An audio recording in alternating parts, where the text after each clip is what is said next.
C'est quasiment une sensation physique dans la tête, hein.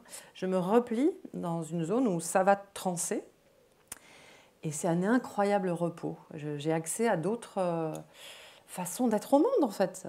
C'est très étrange. Heureusement que nous sommes entre nous, n'est-ce pas? Mais voilà, vous voyez ce que je veux dire. Enfin, je suis dans une zone de ma tête où...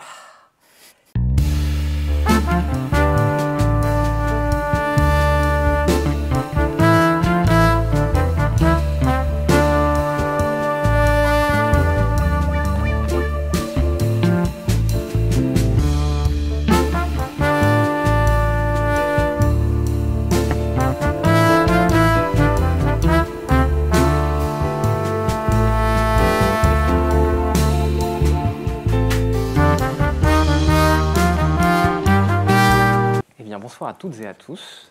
Merci beaucoup d'être présentes ce soir pour cette nouvelle rencontre littéraire. Donc, après avoir invité Miguel Bonnefoy il y a 2 mois, Yasmina Khadra le mois dernier, je suis très heureux de vous recevoir ce soir, chère Marie Dariussec. Bienvenue ici, au sein de Réseau l'école de méditation, pour donc, la parution de votre... enfin, nous allons en tous les cas évoquer la parution, enfin, votre tout dernier ouvrage, ça fait voilà, 1 an qu'il a paru. Fabriquer une femme, 1 an et demi déjà, exactement. C'est un roman qui m'a beaucoup touché, que j'ai beaucoup aimé. C'est un roman d'apprentissage, je pense qu'il y a 1000 manières de le définir, de le décrire, mais en tous les cas, ce qui m'a d'abord beaucoup touché, c'est la puissance d'incarnation de vos personnages, en fait, la manière dont vous les rendez tellement intimes pour votre lecteur.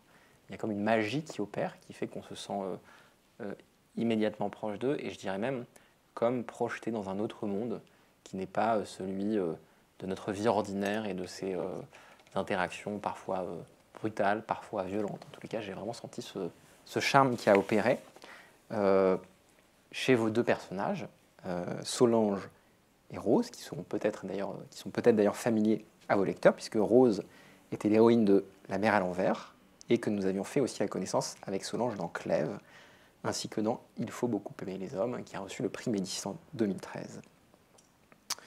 Et donc votre écriture, votre texte nous introduit à la vie, au parcours, au récit entrelacé de ces 2 personnages qui sont décrits dans 2 parties qui se font miroir l'une l'autre, une partie consacrée d'abord au personnage de Rose, puis ensuite au personnage de Solange, pardon, excusez-moi, qui vont se fabriquer en tant que femmes dans les années 80 et 90. Et c'est d'abord, je pense, ce terme qui m'a interpellé, comme sans doute beaucoup de vos lecteurs, ce terme de fabriquer une femme, pour évoquer le destin de ces 2 personnages. Pourquoi avoir choisi ce titre, Fabriquer une femme? Est-ce que c'est une manière de rendre hommage à la phrase de Simone de Beauvoir, on ne naît pas femme, on le devient, ou est-ce que c'est une manière peut-être de la mettre à distance? Non, c'est un hommage à Simone de Beauvoir, bien sûr, de même que Il faut beaucoup aimer les hommes est un hommage à Marguerite Duras, c'était une phrase de Marguerite Duras. Il faut beaucoup aimer les hommes, beaucoup les aimer, sinon on ne peut pas les supporter.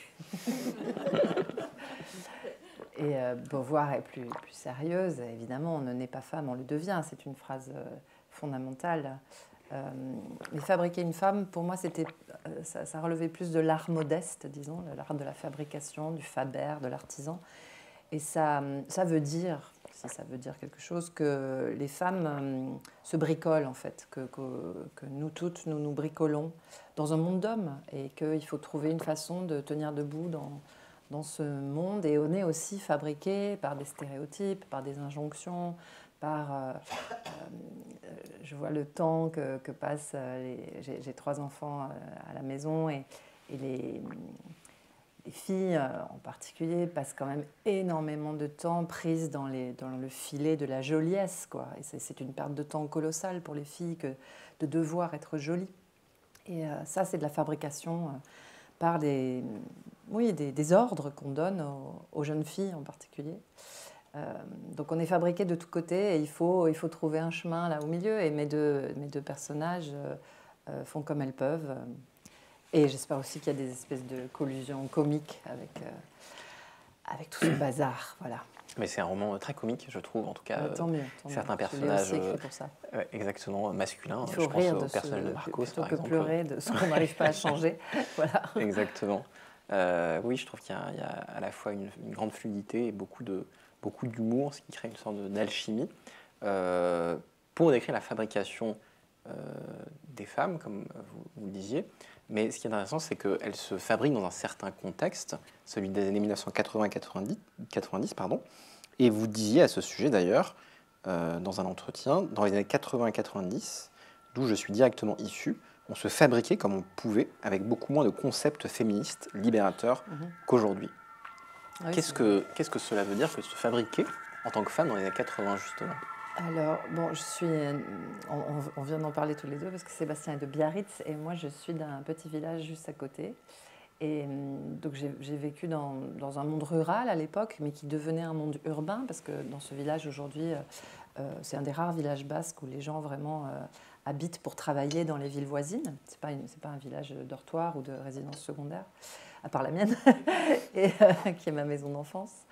Et donc c'était la ruralité, et la ruralité avec ce qu'elle a de formidable, de très... Enfin, j'ai vraiment vécu parmi les animaux, parmi les insectes, dont j'assiste d'année en année à la disparition des insectes dans mon jardin. Mais j'ai aussi vécu dans ce qu'on appelle aujourd'hui la culture du viol, mais on ne l'appelait pas comme ça, on n'avait pas ces concepts. C'était sauvage pour les filles, c'était sauvage, c'était dangereux, il faut appeler les choses par leur nom. Et après, quand je suis passée dans les grandes villes, d'abord Bordeaux pour mes études, puis Paris, ça aussi, ça ne portait pas de nom. Ça n'existait pas au village, mais ça existait à Bordeaux et Paris, c'est le harcèlement de rue. Et j'y étais sujette, enfin comme on est sujette à une espèce de maladie. Et j'ai mis beaucoup de temps à savoir me dépêtrer dans l'espace public. J'ai pris des cours, en fait. Ici, on prend des cours de méditation. Moi, j'ai pris des cours de self-défense, en fait, sur les conseils d'une amie. Ça a changé ma vie. J'ai su marcher dans l'espace public d'une façon où on ne venait plus m'embêter, quoi. Mais c'est terrible de devoir en arriver là. Mais ça ne portait pas de nom, c'était une sorte d'état de nature. Les hommes, certains hommes étaient comme ça, et c'était à nous, les filles, d'avoir des stratégies. Et le roman est pétri de ça, de qu'est-ce que c'est qu'une femme, une jeune femme dans l'espace public. Et on a toutes ici, et puis aussi les garçons qui ne veulent pas adhérer au modèle masculiniste, disons, et qui affichent une autre forme de virilité. On a tous et toutes été, mais surtout toutes, été obligés d'inventer son propre chemin dans une rue la nuit. Est-ce qu'il vaut mieux que je sois au milieu, dans l'éclairage, mais donc trop visible, ou bien que je rase les murs? Qu'est-ce qui est plus ou moins dangereux? Et c'est terrible de devoir demander ça à des êtres humains qui demandent qu'à sortir le soir parce que c'est quand même un pays libre. Donc voilà, au lieu de passer mon temps à râler, je préfère raconter des histoires. Enfin, je suis aussi une citoyenne militante, mais je préfère raconter des histoires qui mettent en jeu ça, ces corps-là, dans cet espace-là, voilà, du village à la ville. Et mes deux petits personnages ont des parcours très différents. Et là, j'ai écrit ce livre parce que je voulais raconter Solange en boîte de nuit. Enfin, on écrit un livre aussi parce qu'on est porté par une vision, en fait. Et je voulais... tout le livre va vers ça, en fait, va vers Solange qui danse au bain-douche dans les années 90, en plein sida aussi. Le livre est traversé par l'épidémie de sida. Voilà, c'est fait avec des souvenirs personnels et puis avec ce qu'on a tous et toutes vécu à cette époque-là, et la musique. Mais ce qui est intéressant, c'est qu'effectivement, le personnage de Solange, on va y revenir, est le plus flamboyant, on pourrait dire. En tout cas, c'est celle qui a la vie la plus trépidante, la plus accidentée aussi. La plus rock'n'roll. La plus rock'n'roll, exactement. Et vous commencez par Rose, qui a une vie un peu plus classique, finalement. Beaucoup plus trajectoire sage. beaucoup plus sage, et très, très indien. Et je trouve que dans cette toute première partie, il y a vraiment quelque chose, enfin, que j'ai beaucoup apprécié, de la description très fine d'une existence en fait ordinaire et du temps qui coule en fait sur cette existence ordinaire qui se déploie année après année en fait. Et donc il y a quelque chose, voilà, de quelque chose, d'une description du temps qui passe et du simple mystère d'exister en fait. Oui, c'est très difficile d'écrire les existences ordinaires. Et c'est ça que je voulais faire Rose a quelque chose de banal. Je suis très attachée à ce personnage et banal n'est pas un jugement, c'est juste qu'elle se conforme bien davantage que Solange à ce qu'on attend d'elle. Et elle a aussi le privilège de pouvoir le faire parce que ses parents ont plus de moyens et Solange est massacrée par la vie. Et bon, enfin, il faut lire le livre, mais et Rose elle a plus de place au fond pour se conformer à ce qu'on attend d'une fille à l'époque. Et elle va pousser le bouchon un peu loin, elle va vraiment être un bon petit soldat du patriarcat, pour appeler ça comme ça. C'est qu'elle va finir par épouser le premier garçon dont elle n'a jamais été amoureuse, en fait, Christian. Je suis très fascinée, je ne sais pas s'il y en a ici, par les couples qui restent ensemble depuis tout petit, quoi. Comment ils font? Si j'étais restée avec mon premier fiancé, ça aurait été une catastrophe. Mais c'est très romanesque. C'est très romanesque, cette vie ordinaire, avec un objectif aussi ambitieux que de rester attaché à la première personne sur qui on a posé son désir, en fait. C'est son regard. Et Rose, elle croit presque qu'elle est obligée de le faire. Elle a une espèce d'idée de la fidélité ou de la vertu, pourquoi pas, presque désuète. Au fond, personne ne lui demande ça dans les années 80. Et elle va s'attacher à ce projet de rester toute sa vie avec Christian. Et lui, il est très amoureux d'elle. J'aime beaucoup le personnage de Christian, qui est un personnage secondaire. Mais bon, toute cette petite tribu de personnages devait exister par rapport à Solange, qui brûle tout sur son passage, et qui est d'une certaine façon plus facile à écrire. Je ne sais pas si elle est plus facile à lire, mais il y a ce qu'on appelle un arc du personnage, il y a une évidence avec Solange. Mais ça m'intéressait passionnément comme écrivaine, comme autrice, d'écrire une vie plus discrète. Voilà, la vie de Rose est très aventureuse aussi à sa façon. Mais il fallait que Et en fait, j'avais très naturellement écrit le manuscrit en commençant par Solange. De quelle façon, par exemple, elle est aventureuse? Je termine juste avec cette idée, mais je vais y revenir, que j'avais commencé par écrire la vie de Solange et puis ensuite la vie de Rose, et je me suis rendu compte que c'était desservir Rose que de terminer le livre par elle. Je lui ai donné la première place. C'était un geste, vraiment. Et cette première place a fait qu'elle a pris de l'espace dans le livre et... elle s'est un peu imposée comme ça, Rose. La question, c'était... De quelle manière est-ce qu'elle est une vie aventureuse? Elle vit une vie aventureuse parce que, à sa mesure, c'est-à-dire qu'elle aussi, elles sont toutes les nées dans ce village qui ressemble beaucoup au mien à l'époque. À sa mesure, Rose, elle aussi, va affronter la grande ville. Et elle a l'air plus préparée que Solange, mais non, elle est plutôt moins préparée, elle est beaucoup plus peureuse. Elle manque, comme Solange, de concept elle est empêtrée dans le fait qu'elle a un côté bon petit soldat, bon élève, bonne fille, elle aime son papa, elle aime sa maman, et pourquoi pas. Et elle a plutôt des bons parents par rapport à Solange, qui a des parents complètement dysfonctionnels, qui font ce qu'ils peuvent.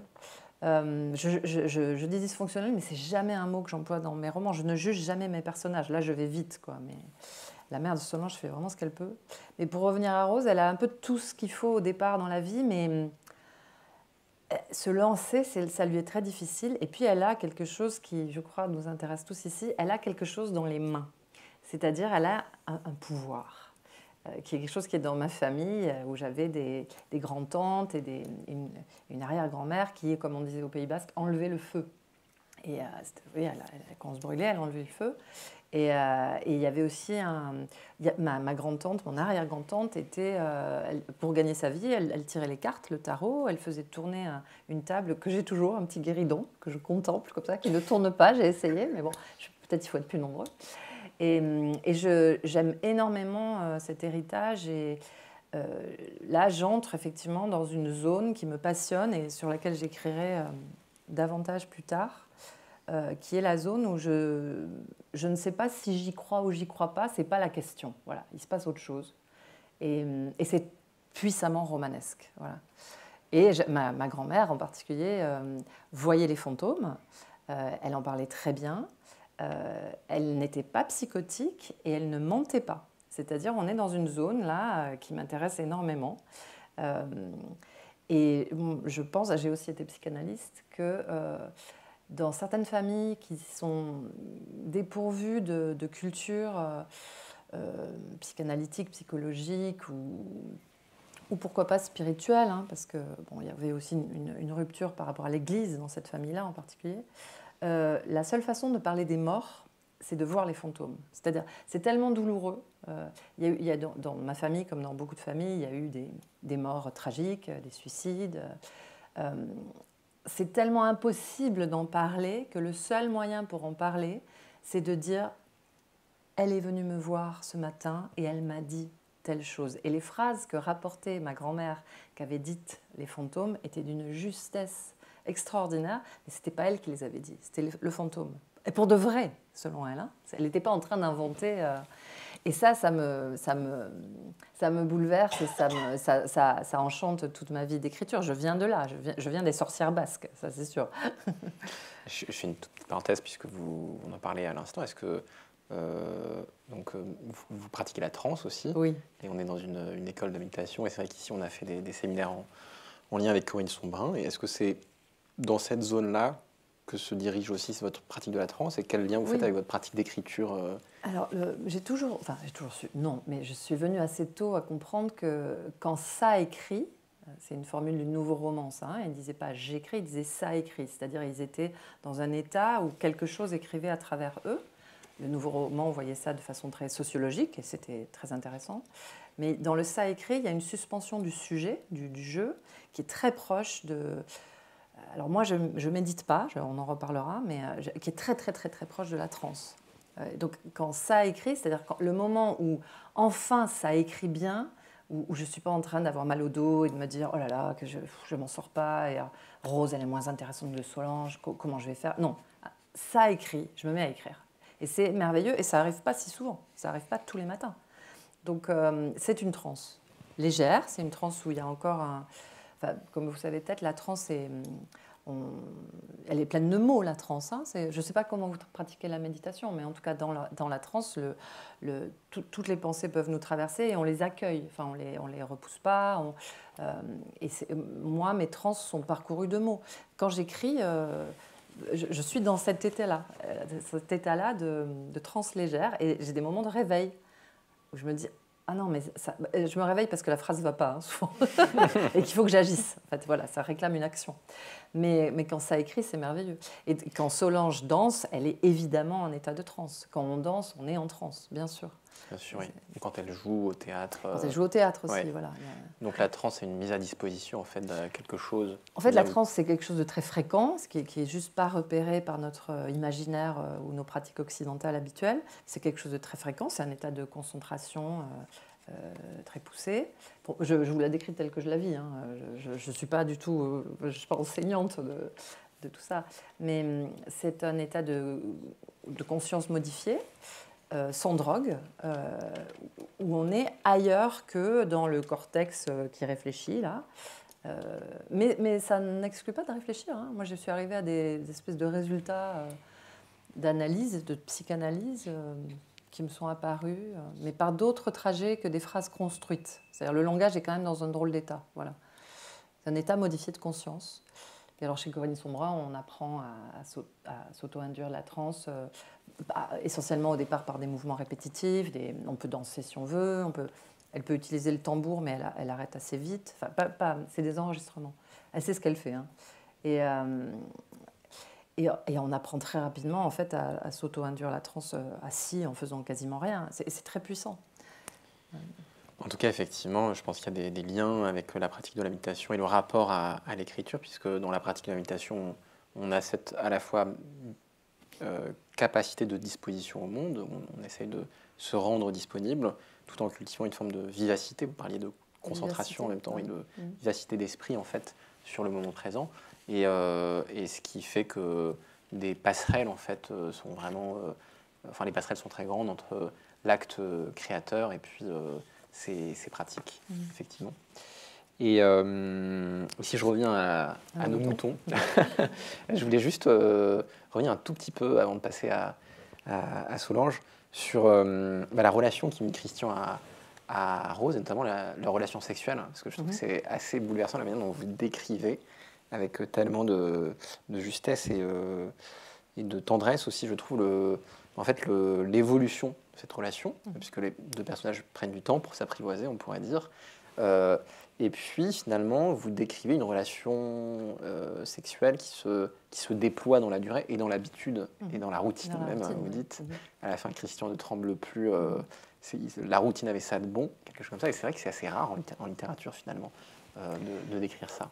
Bah, d'abord, ce qui m'intéresse, moi, dans la sexualité de mes personnages, et éventuellement dans la vie, c'est le ratage sexuel. Ça peut être très beau, et ça rate très souvent, quand même. Voilà, comme disait Lacan, il n'y a pas de rapport sexuel. Ça veut dire ça, hein, ça veut dire que entre deux êtres humains qui s'approchent, comme ça c'est très rare qu'il y ait vraiment un réel contact. Et Christian, pour parler simplement dans le roman, au début, il ne peut pas, il est impuissant. C'est-à-dire, Rose est quelqu'un de très sensuel. Hein. C'est pas parce qu'elle n'est pas Solange qu'elle n'est pas sensuelle. Elle ne s'oppose pas comme ça, terme à terme. Il n'y a pas de binarité entre les deux. Mais donc, Rose est très sensuelle. Elle a énormément de désir pour Christian. Elle a vraiment très envie de faire l'amour. Ils ont quoi, 16 ans, 17 ans. Et lui, il n'y arrive pas parce qu'il est aussi pétri par des stéréotypes masculins qui veulent qu'un type de 16 ans soit un étalon, quoi. Et ça n'arrive pas. Ou alors c'est une brute. Et ce jeune homme qui désire éperdument Rose n'y arrive pas. Et ça dure plusieurs fois. Et c'est très délicat à écrire parce qu'effectivement, je vous demande une certaine patience avec ces personnages-là. C'est pas rock'n'roll. Et voilà, c'est pas spectaculaire. C'est une entrée dans le quotidien d'un couple qui va durer très très longtemps, avec des hauts et des bas. Mais ils vont y arriver, voilà. Et c'est très joli, je trouve, entre eux. Mais ils se mettent beaucoup de poids ils héritent d'un énorme poids sur les épaules avec des rôles de l'homme et de la femme très très stéréotypés dans ce village. Hein. Des années 80. Rôle stéréotypé de l'homme, par exemple, incarné par le personnage de Marcos. Marcos, c'est le gourou de province. Ça, c'est autre chose. Alors, qu'est-ce que c'est qu'un gourou de province ? Le gourou de province. Le gourou de province est une catastrophe. C'est un trentenaire qui s'approche de gens beaucoup plus jeunes. Aujourd'hui, il serait peut-être en prison, d'ailleurs, mais ça serait tant mieux. Mais bon, c'est un peu un pauvre type qui a quand même pour lui d'avoir voyagé. Alors, il a ouvert un bistrot au village. J'en ai connu au moins 2 des gourous de province, comme ça. Et il a ouvert un bistrot et il y a des objets. Alors, mettons qu'il a surfé à Sydney, il est un peu allé en Polynésie et il a roulé sa bosse, je ne sais pas moi, au Machu Picchu. Donc, il a ramené des bricoles comme ça. Et du haut de sa superbe de trentenaire, il a lu un peu, il a quand même lu, il faut lui reconnaître ça, mais il se sert de ses lectures pour avoir du pouvoir, en fait, comme les gourous. Et puis, c'est pas un gourou au sens de quelqu'un qui guide les gens spirituellement, hein, c'est un patron de bistrot, voilà. Et il va comme ça piocher dans le réservoir sexuellement de toute cette jeunesse. Alors, il est hétérosexuel, donc il va chercher des jeunes filles. Et il se trouve, et ça c'était des choses qui arrivaient dans les petits villages, que inévitablement, et Rose et Solange, parce que Rose elle essaie d'être fidèle, mais elle a du mal. Hein, bon. Et donc Rose et Solange couchent avec ce gourou de province et peuvent comparer ses exploits, ce qui est toujours entre copines très amusant. Et c'est la terreur des mecs. Et donc ce gourou tombe un peu de son piédestal, pas d'ailleurs forcément sexuellement, mais parce que... Enfin, il a des manies, il a des manies très comiques. Oui, il a des manies, voilà. Mais oui, effectivement, c'est ce personnage qui fait le pont avec Solange, donc qui évolue dans un univers très, très différent de celui de Rose. Et vous revenez un peu sur cette période des années 80-90 des boîtes gays, en fait, à Bordeaux, puis ensuite dans différentes capitales européennes et aux États-Unis. Est-ce que vous vouliez montrer quelque chose de cette époque, de cet univers-là, qui va être notamment marqué par l'apparition du sida, justement, vous en parliez Quand je suis arrivée à Bordeaux, personnellement, donc c'est un livre qui est fait comme la plupart de mes livres, avec beaucoup de souvenirs personnels aussi. Et je suis à la fois du côté Solange et du côté Rose.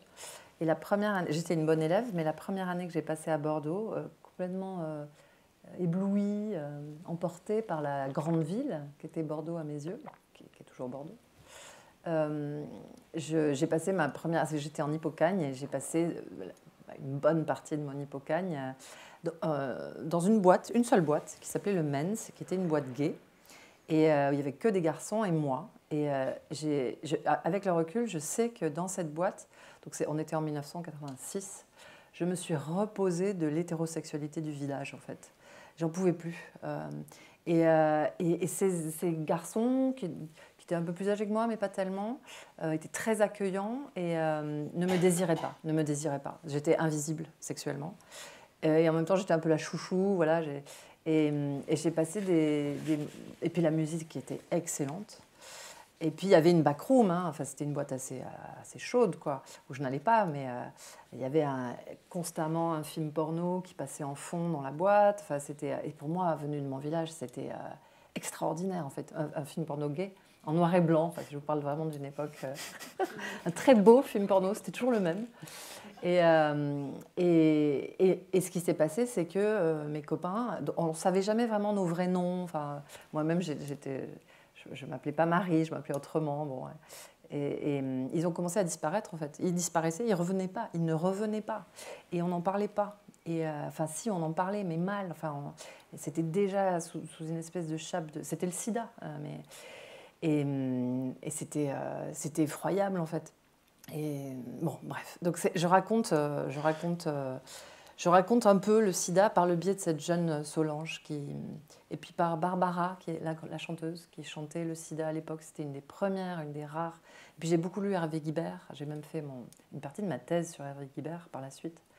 Donc c'était toute cette époque où les gens mouraient en 2-3 ans, enfin, et où l'État ne faisait rien. Enfin, c'était la naissance d'Act Up.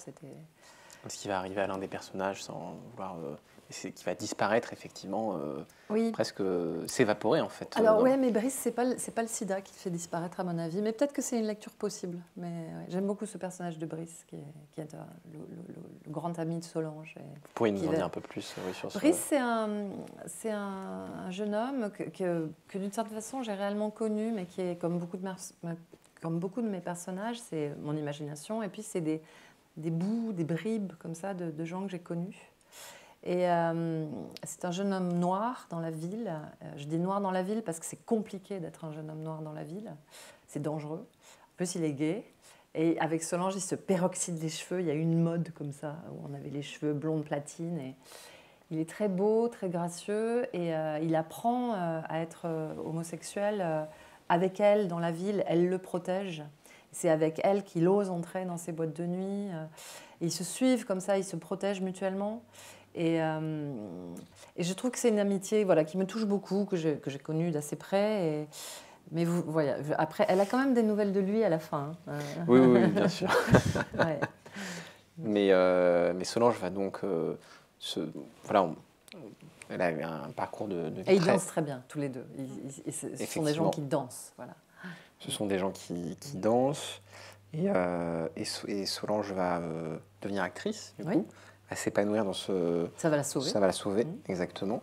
Le théâtre. Et elle va devoir aussi apprendre à composer dans ce milieu, dans un monde qui est aussi régi par les codes de la domination masculine que vous évoquez. Alors ils y sont parce que de toute façon c'est comme ça que ça se passait, mais c'est pas non plus un livre là-dessus, je crois pas. C'est vraiment comment on devient une jeune actrice, puisque c'est une sorte de préquel de Il faut beaucoup aimer les hommes, ce livre.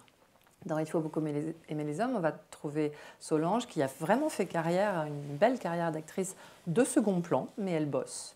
Et elle réussit son rêve américain quand même. C'est-à-dire elle bosse dans des séries, elle joue toujours des petites françaises un peu bêche, elle a toujours le même rôle, quoi. Mais elle bosse, elle paie son loyer, enfin voilà. Et c'est déjà énorme. Et comment on sort de ce village et comment on arrive à vivre de son art. Et elle est sauvée par une prof, en fait. Ce sont des choses qui arrivent. Moi, il y avait dans mon lycée Cassin, on en parlait, une prof de théâtre extraordinaire à Bayonne. Et ça arrivait souvent. Ma mère était aussi prof de théâtre. Ma mère était prof en collège dans l'arrière-pays, à Saint-Palais, une petite ville. Elle aussi, ma mère, faisait des cours de théâtre. Et c'est des profs extraordinairement investis qui savent que des gamins qui ne sont pas bien... Solange, c'est pas tellement qu'elle est mal dans sa peau, elle est plutôt assez bien dans sa peau, à sa façon, mais c'est qu'elle a eu un enfant trop tôt. Enfin, c'est ce qu'on appelait au village une fille-mère. C'était extraordinairement stigmatisant, une grossesse non désirée. Et dès qu'elle va mettre les pieds sur les petits tréteaux de théâtre des salles de lycée, là, Antigone, c'est elle, c'est une évidence. Elle pourrait aussi jouer Créon, sans problème. Et d'ailleurs, elle trouve que les autres jouent mal. elle ne comprend pas qu'il puisse jouer comme ça. Enfin, pour elle, c'est évident. Et j'ai beaucoup bavardé parlé avec des amies comédiennes de toutes sortes qui m'ont appris comment elles étaient devenues comédiennes. Il y a plein de méthodes différentes. Voilà. C'est un enseignement, le théâtre. Et c'est un parcours de vie. Donc, effectivement, il y a cette scène qui est extrême où vous décrivez la souffrance extrême de l'accouchement. L'accouchement est atroce. Qui est vraiment... c'est horrible. Qui est assez forte à lire. Voilà, qui va évoluer dans ce milieu de fête, puis dans le milieu du monde des acteurs. Et je trouve que ce qui est très beau, c'est la manière dont votre écriture est très rythmée et restitue en fait dans l'écriture quelque chose de la frénésie en fait de cette vie qui s'accélère finalement, un peu comme votre écriture. Est-ce que c'est un parti pris, cette phrase très fluide, très courte, très précise en même temps, pour décrire justement cette accélération du temps?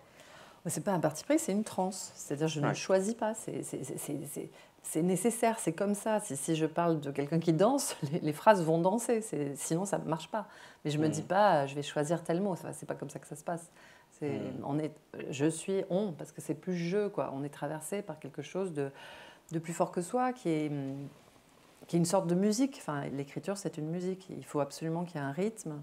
Je suis aussi traductrice, et quand je traduis, j'essaye, c'est très difficile, mais qu'il y ait aussi un rythme déterminé des phrases. Enfin, je ne traduis pas seulement le sens. Donc voilà, c'est pas des choix, quoi, c'est autre chose. Mais vous savez de quoi je parle, parce que quand on médite, on ne parle jamais de choix. Par exemple, c'est des mots de la conscience, de la conscience délibérée. Et tout ce qui touche à l'art. Après, j'imagine qu'il y a une période de retravail. Alors, la relecture, c'est autre chose. La relecture, c'est autre chose, mais même. Lire est aussi une forme de transe. Quand on lit, on est absorbé par ce qu'on lit. On s'oublie. Quand on lit vraiment, quand ça part, quoi. Et donc, c'est aussi une forme de transe.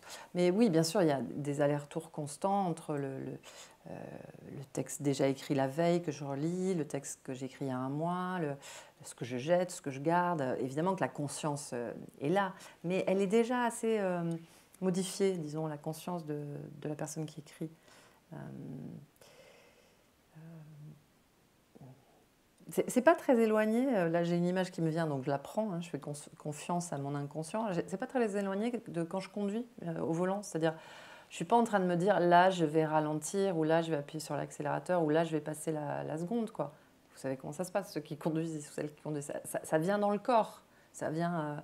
et on peut éventuellement écouter un podcast, pas en écrivant. Et d'ailleurs, je n'écoute jamais non plus de musique en écrivant, j'ai besoin de silence. Mais on peut faire un peu autre chose, c'est-à-dire qu'on a vraiment le corps qui est à l'œuvre, et les réflexes. Donc écrire, il y a un côté comme ça, je laisse faire, c'est pas du tout un pilote automatique, c'est un pilote qui est éveillé, mais c'est pas exactement moi, quoi. Voilà. Est-ce que vous avez une discipline très précise d'écriture? Oui, oui, bien sûr, mais... ça va de soi aussi. Écrire, c'est ce que je veux faire le matin quand je me réveille. C'est pour ça que je n'ai pas été une très bonne mère de bébé, parce que j'ai écrit un livre là-dessus qui s'appelle « Le bébé ». Ce sont les seuls êtres humains qui m'ont réellement empêché d'écrire, sinon il n'y en a pas eu. Ils étaient au nombre de 3. Et j'ai adoré quand ils ont grandi et que réellement, la première chose que je faisais, c'était attraper un thé ou quelque chose. J'ai écrit pendant des années dans mon lit d'ailleurs, ou en pyjama, ce qui n'est pas bon du tout. J'ai aussi écrit un livre qui s'appelle « Pas dormir » là-dessus. Parce que il y a toute une espèce d'insomnie de l'écriture qui se met en place, qui est pas bonne. Mais le rituel, c'est que c'est la première chose que je fais le matin. Oui, alors maintenant, c'est sur ordinateur systématiquement, mais c'est là qu'on est le mieux pour écrire. Donc, est-ce que c'est une discipline? Je ne sais pas. C'est ce que je fais, voilà. Et quand j'ai écrit 3-4 heures, c'est bien. Je passe à autre chose. Je marche beaucoup. Ça aussi, c'est quand même très... Je trouve important de parler de ça, le harcèlement de rue. Quand j'étais jeune, le harcèlement de rue s'est arrêté dans un crissement de frein quand j'ai eu à peu près 48 ans. Alors là, fini. Un grand calme. Les cheveux blancs, je sais pas ce qui se passe, mais bon, ça s'est arrêté d'un coup. grand repos.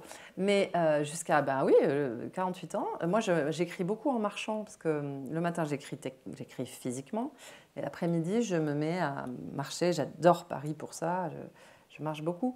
Et le premier venu se croyait le droit de m'interrompre. C'est quand même dingue. Moi, c'est sérieux quand je marche. Enfin, je suis en train d'écrire, en fait. Et même si j'écrivais pas, j'ai quand même le droit d'être dans ma tête avec mes pensées. Le harcèlement de rue est un immense malentendu. Enfin, jamais une femme n'a épousé son harceleur. Enfin, franchement, même, je sais qu'ils ne sont pas là pour se marier, hein, mais coucher, enfin, je ne suis pas sûre non plus. Donc, c'est un gros malentendu. On n'aime pas ça, en fait, faut le savoir. Ça ne marche pas. Bon, donc, voilà, j'étais interrompue dans mes promenades et ça m'exaspérait. D'où aussi des stratégies, comment faire pour... Tu sais, on les voit venir du coin de l'œil. Oh putain, lui, il va me parler. Alors, changer de trottoir, changer... Bon, voilà, c'est fini. Mais écoutez, un très grand merci, Marie, merci, pour cette très belle rencontre. Et j'aimerais beaucoup laisser un petit peu de temps, maintenant, dans le temps qui nous reste au public, si vous avez des questions, des témoignages, des réflexions.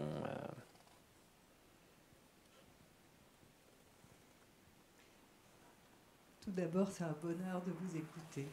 Je voulais dire ça. Et puis, je vous ai entendu dire plusieurs fois, Ima. Oui, on vous entend. Quand vous parliez de vos personnages, que vous les aimiez. Oui, je disais. Et je me suis demandé si c'était possible pour vous ou pour d'autres auteurs, je ne sais pas, d'écrire, de raconter des personnages qu'on n'aime pas. Oui. Est-ce que c'est quelque chose qui vous est arrivé ? Ça m'est arrivé en particulier avec un personnage que je vais reprendre à l'avenir, qui s'appelle Arnaud, qui est un personnage secondaire de Clèves, un roman que j'ai écrit en 2011, et qui maltraite vraiment Solange, qui se conduit très mal avec elle. Et Arnaud est un sale type. Et je vais...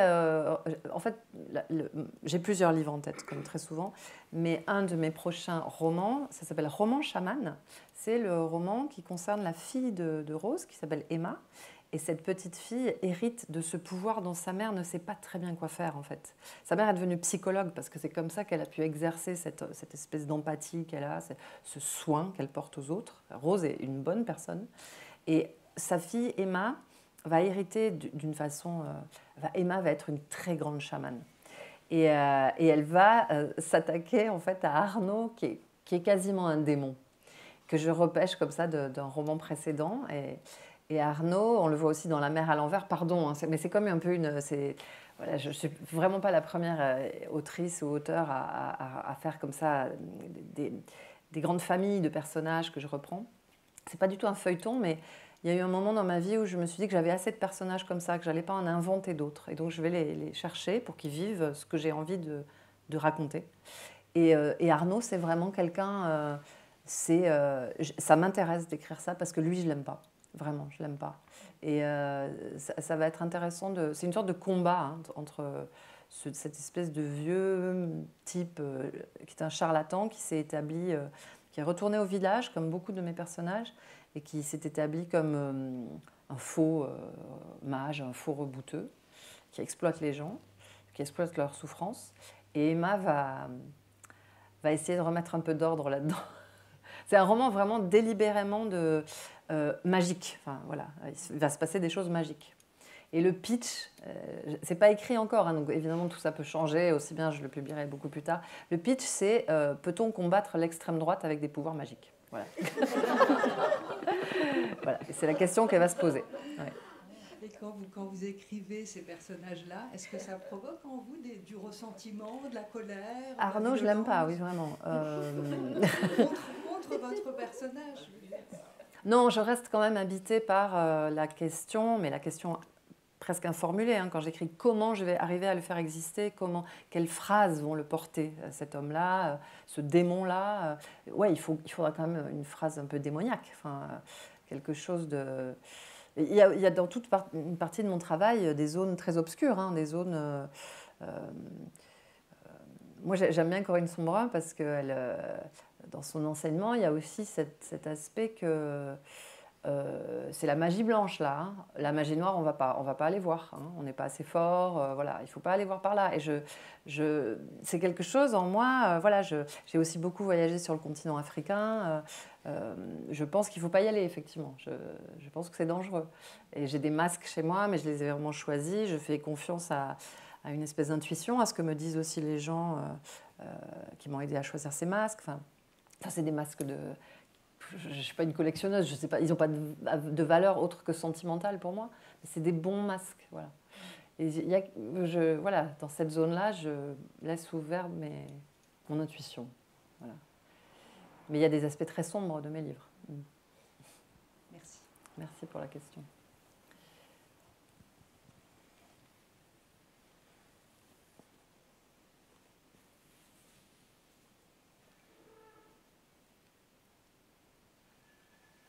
Oui.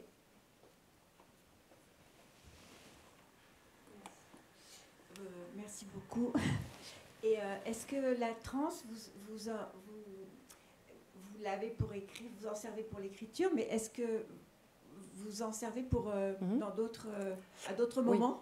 Oui, je m'en sers quand je sens que je suis en colère. Je m'en sers de façon très classique, hein, donc j'adresse ma colère. Je m'en sers pour m'endormir.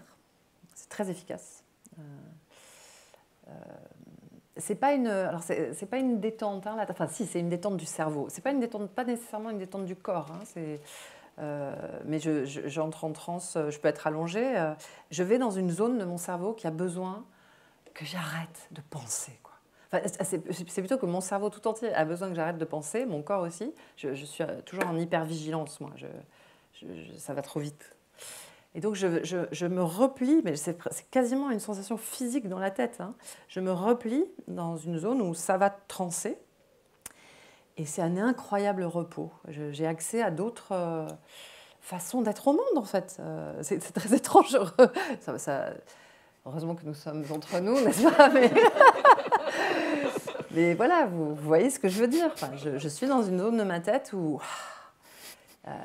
et la transe peut s'accompagner éventuellement de cris ou de mouvements saccadés ou de danse. Bon, la transe que je fais pour m'endormir, elle est très très paisible, mais c'est une transe. Donc je m'en sers comme ça, je m'en sers... Oui, surtout pour la colère et l'endormissement, mais ça peut être aussi pour trouver des solutions à des problèmes pratiques ou des problèmes... Enfin, je m'en sers un peu comme tout le monde, quoi. Enfin, c'est un outil, la transe. C'est pas un but en soi non plus. Hein. Après, j'ai eu suivi des séminaires pour parler aux entités. Voilà, Corinne, elle part aussi... on peut la suivre assez loin du côté des esprits, etc. Ça, je trouve ça très personnel. Si, je peux quand même dire de façon publique que pendant des années, j'ai été poursuivie par une chose qui habite tous mes romans, c'est que je suis persuadée que ma maison d'enfance est hantée. Or, ma maison d'enfance, de façon très pratique, est devenue ma résidence secondaire. Donc, une résidence secondaire hantée, c'est pénible. C'est pas reposant. Et elle n'est hantée que si j'y suis seule. C'est-à-dire, ça me concerne. Ça ne concerne pas les autres personnes. Et la transe m'a été très utile pour arriver, c'est tout bête, hein, mais pour arriver à être seule dans cette maison et à cesser d'avoir peur et à comprendre que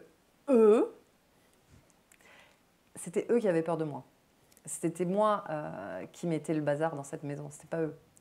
J'ai l'air d'une dingue. Mais bon, c'est aussi extrêmement romanesque. Hein, c'est-à-dire, je suis dans un espace imaginaire aussi, hein, bien sûr.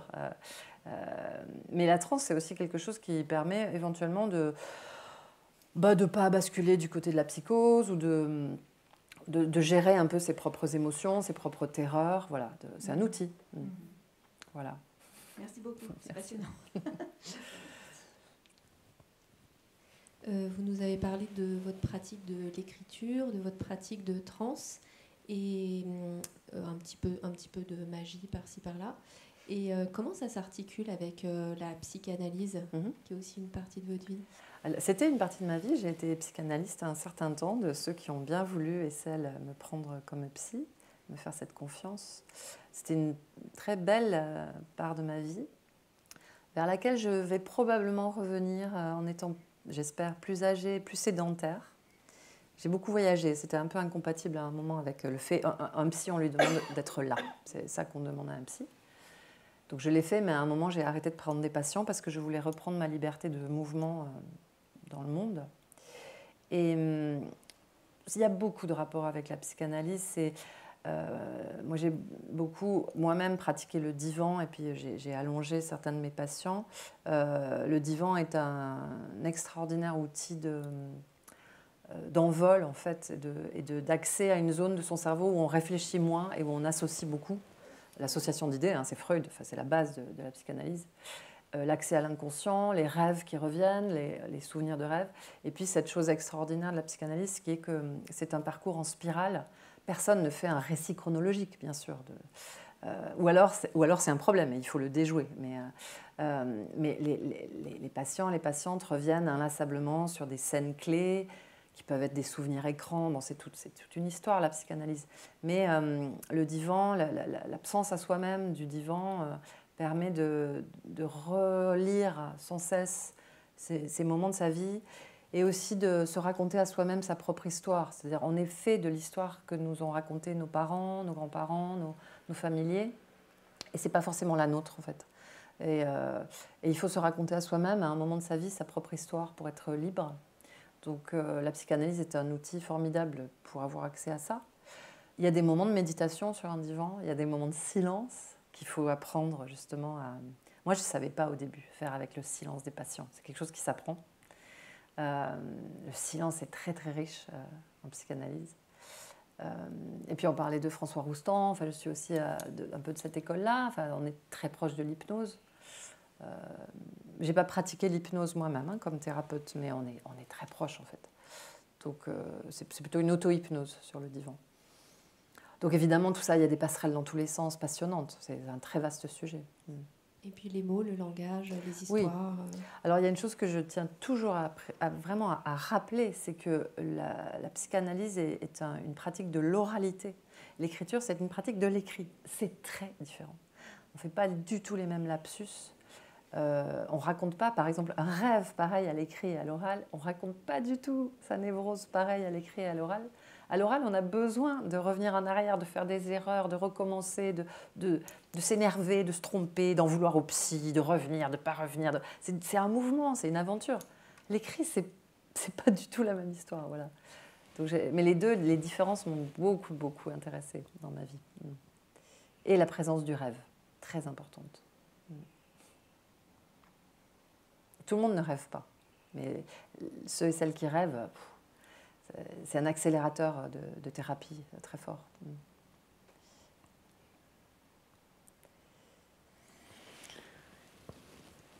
Est-ce qu'il y a encore une question? Oui, juste là. On va vous donner le micro pour l'enregistrement.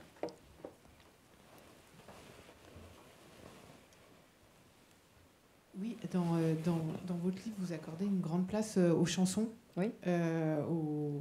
Qui évoquent tout de suite aussi chez nous des titres, etc. Je me demandais si, déjà, est-ce que la chanson arrive à faire des choses que la littérature ne peut pas, et est-ce que vous écrivez des chansons? J'ai écrit une seule chanson dans ma vie pour Lio, qui n'a pas été un succès, mais c'est une chanson qu'elle et moi, on aime beaucoup. On doit pouvoir la trouver, je ne sais pas, ça s'appelle « L'étendue des dégâts ». C'est une chanson de 2000, oui, de 2003, je dirais, ouais. 2003-2004 peut-être. Est-ce que c'est ça qui a fait qu'elle a joué dans Le Bébé? Non, on s'est rencontrés parce qu'elle a été castée, quoi. Enfin, le metteur en scène voulait que ce soit elle dans Le Bébé, et c'est comme ça qu'on s'est rencontrés. Et j'ai beaucoup, beaucoup aimé Lio, bien sûr. Vanda, de son vrai prénom. Qui traverse un terrible drame, là, mais bon. Du coup, je suis troublée. Oui, écrire des chansons, c'est très difficile. C'est un art que j'ai un peu laissé de côté parce que c'est très difficile. Il faut ne pas avoir peur des clichés. Et moi, j'ai très peur des clichés. Mon premier roman s'appelle Truisme. Truisme, c'est les clichés. J'ai écrit tous mes romans avec et contre les clichés. Et les chansons, il ne faut pas avoir peur de dire « tu me manques, je pense à toi, quand reviendras-tu » et moi, j'en ai un petit peu peur. Je ne sais pas faire ça, en fait. Il faut être très modeste et assez génial pour écrire une bonne chanson. C'est très, très difficile. Voilà. Mais les chansons nous aident, elles nous aident à vivre. Moi, j'écoute beaucoup de chansons françaises ou anglaises, ou espagnoles d'ailleurs, ou arabes. Mais toutes sortes de chansons finalement. Mais même quand je ne comprends pas ce que ça dit, on est accompagné. Voilà, on est accompagné dans la vie par une bonne chanson. Merci. Je pense qu'on peut s'arrêter là, sauf s'il y a une dernière question. Est-ce que quelqu'un prend la parole encore? Allez, une dernière question. J'y reviens. Est-ce que l'état de transe dont vous parlez, est-ce que vous pensez que c'est simplement une ouverture totale et une présence, une très grande présence à ce qui est en train de se passer en vous et à l'extérieur de vous? Oui, on peut prendre le mot présence. Oui. Pendant longtemps, j'ai utilisé le mot porosité, être poreuse au monde. Et se rendre poreux ou poreuse au monde, ça demande une très grande disponibilité, une ouverture. Et oui, une présence, mais une présence très singulière, où le sujet, où le jeu, c'est pas qu'il n'est pas là, mais il est un peu sur le côté, quoi. On lui dit, attends. J'allais employer le mot réceptacle. Parce que ça, oui, ça ou récepteur, ou oui, il y a un côté antenne radio, il y a un côté être traversé par des ondes aussi, mais et puis on n'écrit pas hors sol, enfin au sens où moi j'ai aussi beaucoup lu pour écrire. Pour écrire, il faut avoir beaucoup lu ses prédécesseurs et prédécesseuses et aussi ne pas être paralysé par eux. Moi, j'ai eu longtemps, j'ai toujours une admiration pour Kafka presque écrasante. Enfin, Kafka, c'est l'autre nom de Dieu pour moi. Enfin, je ne comprends pas comment il a écrit ses livres. Alors que je comprends comment Duras a écrit ses livres, comment Proust a écrit ses livres, Faulkner, il ne m'intimide pas, ces très grands-là. Kafka, je ne comprends pas très bien comment il a eu accès à cette espèce de savoir-là qu'il a. Et Kafka, c'est aussi quelqu'un qui n'a jamais terminé aucun de ses romans. Et quelque part, ça le rend humain à mes yeux. Heureusement, en quelque sorte, il ne les a pas terminés. Il fait donc partie de nous tous et nous toutes. Enfin, ce qu'il écrivait était trop grand pour lui. Voilà, il n'arrivait pas au bout. Et il y a eu des très bonnes études qui montraient qu'effectivement, ces livres ne peuvent pas se clôturer, quoi. Et voilà, comment se rendait-il présent? Lui, d'ailleurs, c'est intéressant, il avait un contact avec les sagesses orientales et avec une forme d'hygiène de vie. Il était végétarien, il nageait beaucoup. Le matin, il faisait sa gymnastique tout nu devant la fenêtre. C'était très à la mode au début du XXe siècle, mais c'était déjà une présence à soi très singulière. Voilà. Donc, il a écrit les livres qu'il a écrits aussi parce qu'il était cet homme-là. Et peut-être il faut parler de présence, oui. Chacun y met le mot qu'il veut.